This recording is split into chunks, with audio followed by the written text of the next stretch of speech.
This is 2OF Entertainment.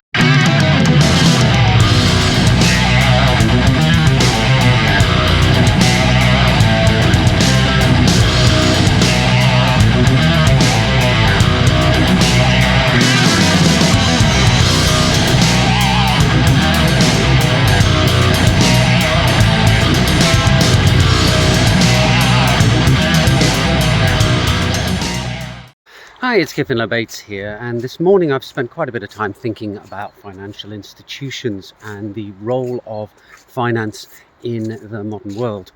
And the fact of the matter is we've built a society where we rely on banks in order to provide the rails, as it were, for trade and commerce and just general living.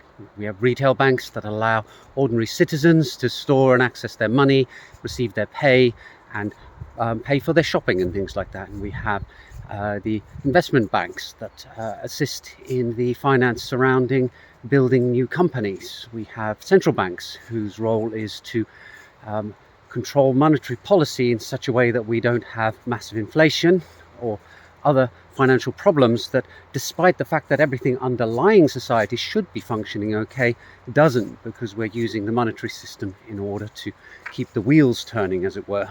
And we've seen crisis after crisis after crisis in the financial system, and people are starting to talk about how worried they are that yet another 2008 style crisis is looming on the horizon, what with the effect of the pandemic and then the actions of various central banks in their monetary policy, particularly the US, in printing lots and lots of money.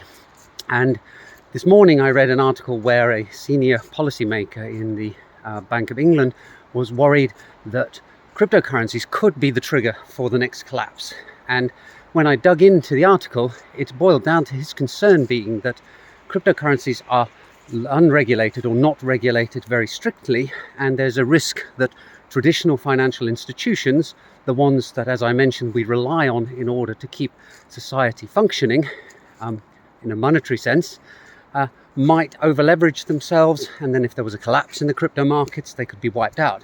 And then we would be faced yet again with a 2008 style bank bailout, and ultimately the taxpayers presumably would be paying for that again and would have more austerity. So that's not going to be good for the average citizen. And there was a lot of hardship that came from the previous austerity program. Now, my final conclusion on this was, well, why have we built a financial system where the only way to keep the traditional financial players from blowing themselves up is for them to be regulated and then bail them out if they find a way around the regulations? That doesn't really make much sense. If you applied that kind of thinking to ordinary life, what we would be saying is that anybody could, on a whim, liquidate all their assets, take the huge pile of cash that they got from it and go and put it all on number 17 on a roulette table in a casino in Mayfair. And then if they didn't win, well, we'd all pay for it. I mean, that doesn't make any sense really, does it? And yet that's kind of what has happened in the traditional financial systems. So the question there then is, well, what could we do to rebuild the financial systems we have in such a way that there was no need for regulation and there was no need to protect the rails of the system from this kind of disaster from happening?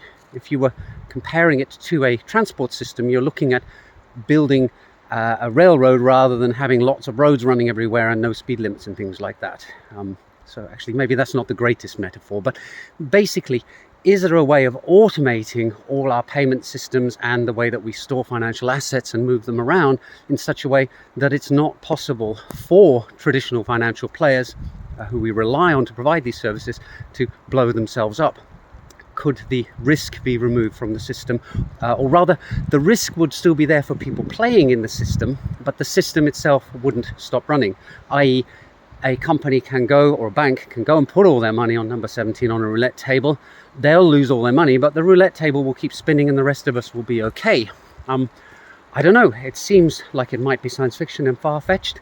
Maybe some of my viewers can think of an example of a system like that runs independently of a central controlling authority and allows a service to continue running despite the occasional mishaps of the individual parties who are participating in it. What do you guys think?